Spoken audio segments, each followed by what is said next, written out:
ನನ್ನೆಲ್ಲ ಪ್ರೀತಿಯ ಸ್ನೇಹಿತರಿಗೂ ನನ್ನ ಟೆರೆಸ್ ಗಾರ್ಡನ್ಗೆ ಆರ್ಥಿಕ ಸ್ವಾಗತ. ಸ್ನೇಹಿತರೆ, ಈಗ ನೀವು ನೋಡ್ತಾ ಇರೋದು ನನ್ನ ಟೆರೆಸ್ ಗಾರ್ಡನ್. ಆ್ಯಕ್ಚುಲಿ ಎಲ್ಲರಿಗೂ ಇರೋ ರೀತಿ ನನಗೂ ಕೂಡ ಒಂದು ಸುಂದರವಾದ ಟೆರೆಸ್ ಗಾರ್ಡನನ್ನು ಮಾಡಬೇಕು ಅಂತ ಆಸೆ ಇತ್ತು. ಅಷ್ಟೊಂದು ಸುಂದರವಾಗಿ ಅಲ್ಲದೆ ಇದ್ದರೂ ಕೂಡ ಸಾಕಷ್ಟು ಮಟ್ಟಿಗೆ ಒಂದಷ್ಟು ತರಕಾರಿಗಳನ್ನು ಬೆಳೀತಾ ಇದ್ದೀವಿ. ಮೊದಲು ನಾನು ಅಂದ್ಕೊಂಡಿದ್ದೆ ಒಂದಷ್ಟು ಸುಂದರವಾದ ಗಾರ್ಡನ್ ಮಾಡಬೇಕು, ಒಂದು ಹೂದೋಟವನ್ನು ಮಾಡಬೇಕು ಅಂತ. ಆದರೆ ಆಮೇಲೆ ಅನ್ನಿಸ್ತು, ಈಗ ನಾವು ಸಾಕಷ್ಟು ರಾಸಾಯನಿಕಗಳನ್ನು ಬಳಸದಂಥ ತರಕಾರಿಗಳನ್ನೇ ತಿಂತಾ ಇರ್ತೀವಿ. ಹಾಗಾಗಿ ರಾಸಾಯನಿಕ ಮುಕ್ತವಾದ ಒಂದಷ್ಟು ತರಕಾರಿಯನ್ನು ಬೆಳೆಯೋಣ. ಅದು ಸಂಜೆ ಸ್ವಲ್ಪ ಟೈಮ್ ಇರೋವಾಗ ಒಂದಷ್ಟು ಎಕ್ಸಸೈಸ್ ಕೂಡ ಆಗುತ್ತೆ. ಈ ಗಿಡಗಳಿಗೆ ನೀರು ಹಾಕೋದ್ರಿಂದ ಮತ್ತು ಈ ಗಿಡಗಳನ್ನು ಸ್ವಲ್ಪ ಕೆಲಸ ಮಾಡಿದ್ರೆ ಅದು ಆರೋಗ್ಯಕ್ಕೂ ಕೂಡ ಒಳ್ಳೆಯದು ಅನ್ನೋ ಕಾರಣಕ್ಕೆ ಈ ಒಂದು ಹವ್ಯಾಸವನ್ನು ಪ್ರಾರಂಭ ಮಾಡಿದ್ವಿ. ಹಾಗೆ ಒಂದಷ್ಟು ಒಳ್ಳೆ ತರಕಾರಿಗಳನ್ನು ಬೆಳೆಯೋಣ ಅಂತ ಅಂದ್ಕೊಂಡ್ವಿ. ನೋಡಿ, ಈಗ ನೋಡ್ತಾ ಇರೋದು ನೀವು ನಮ್ಮ ಟೆರೆಸ್ನಲ್ಲಿ ಬೆಳೆದಂಥ ಬೆಂಡೆಕಾಯಿ. ಇದಕ್ಕೆ ನಾವು ಯಾವುದೇ ರಾಸಾಯನಿಕ ವಸ್ತುಗಳನ್ನು ಬಳಸಿಲ್ಲ. ನಾರ್ಮಲಾಗಿ ಅಕ್ಕಿ ತೊಳೆದಂಥ ನೀರನ್ನು ಹಾಕ್ತೀವಿ. ಹಾಗೆ ಕೆಲವೊಂದು ಸರ್ತಿ ತರಕಾರಿಗಳನ್ನು ಕಟ್ ಮಾಡ್ತೀವಿ, ಅದರಲ್ಲಿ ಉಳಿದಿರೋ ತ್ಯಾಜ್ಯಗಳನ್ನು ಒಂದು ಕಡೆ ಹಾಕ್ತೀವಿ. ಮತ್ತು ಒಂದಷ್ಟು ಪೂಜೆಗೆ ಬಳಸಿದಂಥ ಹೂವಾಗಿರ್ಬೋದು, ಈ ರೀತಿ ವಸ್ತುಗಳನ್ನು ಒಂದು ಕಡೆ ಹಾಕಿ ಅದನ್ನು ಗೊಬ್ಬರ ಮಾಡಿ ಇವಕ್ಕೆ ಬಳಸ್ತಾ ಇದ್ದೀವಿ.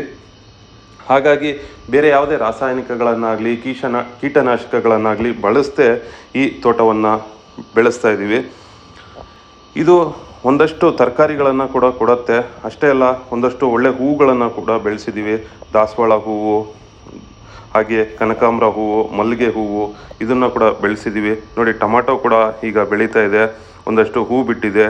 ಹಾಗೆ ಉಸ್ತಿಕಾಯಿಯನ್ನು ಕೂಡ ಬೆಳೆದಿದ್ದೀವಿ. ಅದು ಆರೋಗ್ಯಕ್ಕೆ ತುಂಬಾ ಒಳ್ಳೆಯದು. ಉಸ್ತಿಕಾಯಿ ತುಂಬ ಬೆಂಗಳೂರಲ್ಲಿ ಎಲ್ಲ ಕಡೆಯೂ ಸಿಗೋಲ್ಲ. ಅದನ್ನು ಕೂಡ ನಾವು ಮನೆಯಲ್ಲೇ ಬೆಳೆಯುವಂಥ ಒಂದು ಪ್ರಯತ್ನವನ್ನು ಮಾಡ್ತಾಯಿದ್ದೀವಿ. ಒಂದಷ್ಟು ಸೊಪ್ಪುಗಳನ್ನು ಬೆಳೆದಿದ್ದೀವಿ. ನೋಡಿ, ರೋಜಾ ಹೂವನ್ನು ಕೂಡ ಬೆಳೆದಿದ್ದೀವಿ. ಅದು ತುಂಬಾ ಹೂ ಬಿಟ್ಟಿತ್ತು, ಈಗ ಮೊಗ್ಗು ಮಾತ್ರ ಕಾಣಿಸ್ತಾ ಇದೆ. ಅಷ್ಟೇ ಅಲ್ಲ, ಒಂದಷ್ಟು ಒಳ್ಳೆ ಸೊಪ್ಪುಗಳನ್ನು ಕೂಡ ಬೆಳೀತಾ ಇದ್ದೀವಿ. ಆ ಸೊಪ್ಪು ನಿಜಕ್ಕೂ ತುಂಬ ಏನು ಮಾಡ್ತೀವಿ ಅಂದರೆ, ಮೆಂತ್ಯ ಸೊಪ್ಪನ್ನು ಒಂದು 2-3 ಪಾಟಲ್ಲಿ ಹಾಕ್ಬಿಡ್ತೀವಿ. ಒಂದಷ್ಟು ಮೆಂತ್ಯಗಳನ್ನ ಹಾಕಿರ್ತೀವಿ. ಹಾಗಾಗಿ ಒಂದಷ್ಟು ಒಳ್ಳೆ ಮೆಂತ್ಯ ಸೊಪ್ಪು ಸಿಗುತ್ತೆ. ಆ ಒಂದಷ್ಟು ಮೆಂತ್ಯ ಸೊಪ್ಪನ್ನು ಒಂದೇ ಸರಿ ಕಿತ್ತರೆ ಒಂದು ಸಾಂಬಾರ್ಗೆ ಆಗೋಷ್ಟು ಸೊಪ್ಪು ಸಿಗುತ್ತೆ.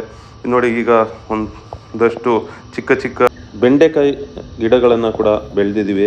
ಹಾಗೆ ತುಳಸಿ ಗಿಡ ಕೂಡ ತುಂಬ ಜಾಸ್ತಿ ಬೆಳೆದಿದ್ದೀವಿ. ಒಂದು 5-6 ಪಾಟಲ್ಲಿ ತುಳಸಿ ಗಿಡಗಳನ್ನು ಹಾಕಿದ್ದೀವಿ. ಯಾಕಂದರೆ ಜ್ವರ ಬಂದಾಗ ಆ್ಯಕ್ಚುಲಿ ನಾವು ಈ ತುಳಸಿ ಗಿಡವನ್ನು ಯೂಸ್ ಮಾಡ್ತೀವಿ. ಹಾಗೆ ವಾರದಲ್ಲಿ ಒಂದು 2-3 ಬಾರಿ ಈ ತುಳಸಿ ಎಲೆಗಳನ್ನ ತಿಂದರೆ ಆರೋಗ್ಯಕ್ಕೂ ಕೂಡ ಒಳ್ಳೆಯದು. ಹಾಗೆ ಬಾಯಿ ವಾಸನೆ ಬಂದಾಗೂ ಕೂಡ ಈ ತುಳಸಿ ಎಲೆನ ತಿನ್ನೋದ್ರಿಂದ ಆರೋಗ್ಯಕ್ಕೂ ಕೂಡ ಒಳ್ಳೆಯದಾಗತ್ತೆ. ಒಂದು ದ್ರಾಕ್ಷಿ ಗಿಡವನ್ನು ಕೂಡ ಬೆಳೆದಿದ್ದೀವಿ. ಆ ದ್ರಾಕ್ಷಿ ಗಿಡ ಈಗಾಗಲೇ ಟೆರೆಸ್ ಮೇಲೆ ಬಂದಿದೆ. ಟೆರೆಸ್ ಮೇಲೆ ಬಂದಿರೋ ಅಂಥ ದ್ರಾಕ್ಷಿ ಗಿಡ ಒಂದಷ್ಟು ದ್ರಾಕ್ಷಿ ಹಣ್ಣನ್ನು ಕೂಡ ಬಿಟ್ಟಿದೆ. ತುಳಸಿ ಗಿಡ ಇರೋದ್ರಿಂದ ಆ್ಯಕ್ಚುಲಿ ಮನೆಗೂ ಕೂಡ ಒಳ್ಳೆಯದು. ಸೊ ತುಳಸಿ ಗಿಡ ಎಷ್ಟಿರುತ್ತೋ ಅಷ್ಟು ಒಳ್ಳೆಯದು ಅಂತ ಹೇಳ್ತಾರೆ. ಇದು ನೋಡಿ, ಮೆಹಂದಿ ಗಿಡವನ್ನು ಕೂಡ ಬೆಳೆದಿದ್ದೀವಿ. ಈ ಮೆಹಂದಿ ಆ್ಯಕ್ಚುಲಿ ಹಬ್ಬಗಳು ಬಂದಾಗ ಸೊ ಒಂದಷ್ಟು ಹೊರಗಡೆ ಪರ್ಚೇಸ್ ಮಾಡೋ ಬದಲು ಈ ಎಲೆನೇ ನಾವು ಯೂಸ್ ಮಾಡಿ ಮೆಹಂದಿ ಹಾಕ್ಕೊಳ್ಳೋ ಅಂಥ ಒಂದು ನ್ಯಾಚುರಲ್ ಆದ ಮೆಹಂದಿ ಸಿಗುತ್ತೆ. ಆಗ ಬೇರೆ ಅವಶ್ಯಕತೆ ಇರೋಲ್ಲ.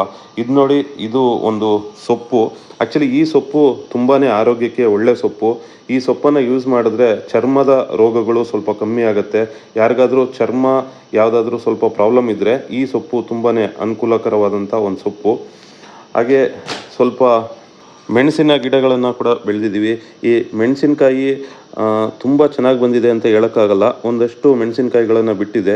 ಒಂದು 2-3 ಥರ ಗುಂಡು ಮೆಣಸಿನಕಾಯಿ ಮತ್ತು ಉದ್ದ ಮೆಣಸಿನಕಾಯಿ, ಒಂದು 3-4 ವೆರೈಟಿ ಮೆಣಸಿನಕಾಯಿ ಗಿಡಗಳನ್ನ ಹಾಕಿದ್ದೀವಿ.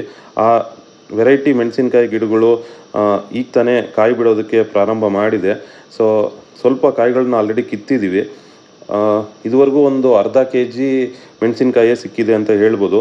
ನೋಡಿ, ಈ ಸೊಪ್ಪು ನಾನು ಆವಾಗಲೇ ಹೇಳ್ದಂತೆ ಈ ಸೊಪ್ಪು ನಿಜಕ್ಕೂ ಆರೋಗ್ಯಕ್ಕೆ ಒಂದು ಉತ್ತಮಕರವಾದಂಥ ಸೊಪ್ಪು.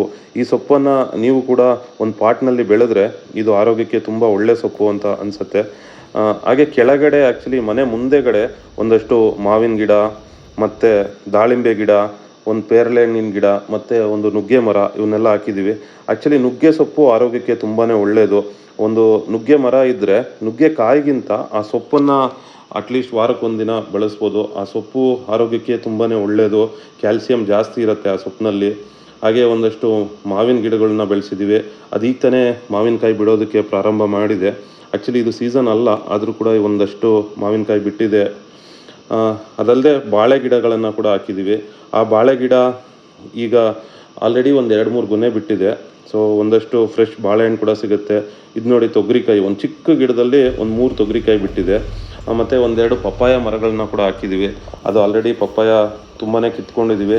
ಸೊ ಈಗ ನೀವು ನೋಡಿದ್ರೆ ಆ್ಯಕ್ಚುಲಿ ಅಂಗಡಿನಲ್ಲಿ ಸಿಗೋ ಪಪ್ಪಾಯ ಏನಿದೆ ಅದು ಅಷ್ಟೊಂದು ರುಚಿ ಇರಲ್ಲ. ಆ್ಯಕ್ಚುಲಿ ನಮ್ಮ ಮನೆಯಲ್ಲಿ ಬಿಡೋ ಈ ಪಪ್ಪಾಯಿ ಗಿಡದಲ್ಲಿ ಒಂದು ಒಳ್ಳೆ ಪಪ್ಪಾಯಿ ಎಣ್ಣೆ ಸಿಗುತ್ತೆ. ಇದು ನೋಡಿ ಉಸ್ತಿಕಾಯಿ. Thank you friends.